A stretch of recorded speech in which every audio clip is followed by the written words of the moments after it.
de hoy subo a esta tribuna para hacer de conocimiento de ustedes mi postura respecto al dictamen que se discute bajo los elementos que durante mi intervención expondré.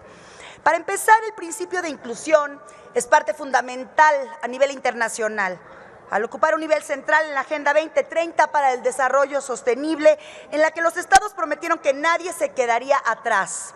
No quedarse atrás en esta cuarta transformación implica eliminar requisitos que marcan un claro impedimento a nuestros pueblos indígenas para ocupar un cargo público, ya que les es más difícil el acceso al título universitario. Y de acuerdo con los mismos datos de la ONU, los pueblos indígenas constituyen el 5% de la población mundial y representan al mismo tiempo el 15% de las personas más pobres del planeta.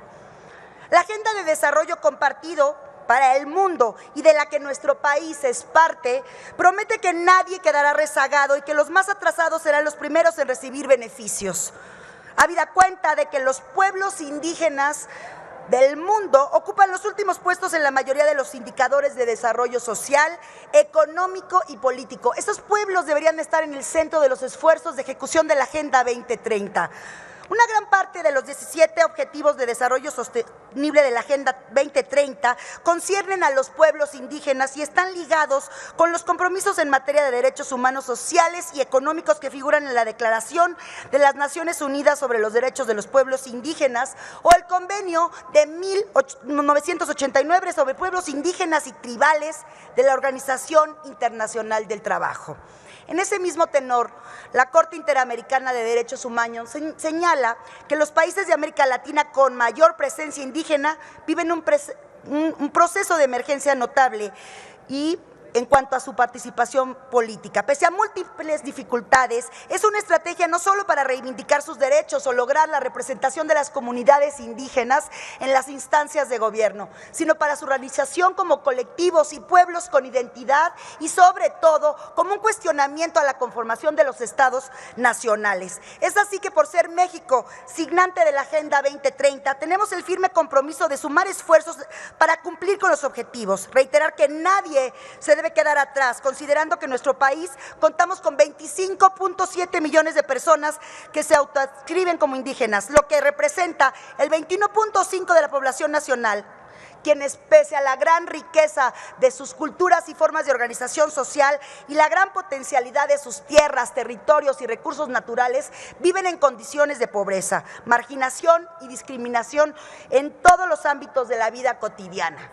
De erradicar esa discriminación es precisamente de lo que trata el dictamen que discutimos en este momento, considerando que la Universidad Nacional Autónoma de México estima que solo entre el 1 y el 3% de los estudiantes universitarios son indígenas. Bajo esa óptica, las y los legisladores estamos obligados a buscar adecuaciones legales en el marco normativo para lograr la inclusión social de nuestras comunidades indígenas. Esto no significa demeritar los grados académicos, simplemente se trata de ser inclusivo con nuestros pueblos indígenas que en gobiernos neoliberales fueron olvidados y marginados. Es una deuda histórica, por eso los invito a hacer un examen de conciencia y votar a favor de este dictamen. Se trata de pensar en la equidad social a favor de nuestras comunidades indígenas, que como ya se explicó, no solo con retórica, sino con cifras, se enfrentan en desventajas múltiples a la compleja situación mundial y nacional. Solo así lograremos la igualdad y la equidad de las poblaciones indígenas de nuestro país. Solicitar un grado académico es paradójicamente discriminatorio en un país donde la mayoría de las comunidades y pueblos originarios no tienen acceso a la educación y a los servicios básicos de salud, vivienda y alimentación. Se ha dicho por muchos años que las poblaciones indígenas son marginadas por el Estado. Con esta reforma podremos alcanzar la inclusión de México que aspiramos llegar a ser.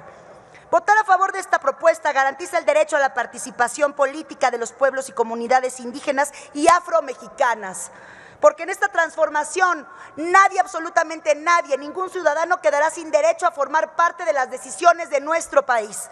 Luchemos juntas y juntos por este propósito, superemos esas diferencias, sumemos nuestro voto a favor de este dictamen, por el derecho a la inclusión social y laboral de nuestros pueblos y comunidades indígenas y por un país con justicia y equidad social, aunque la derecha se le olvide y hasta quieran quitar Guerrero, Chihuahua, Chiapas, quieren quitar todos los países para ser primer mundo, se les olvida, pero aquí lo vamos a lograr. Es cuanto, Presidenta.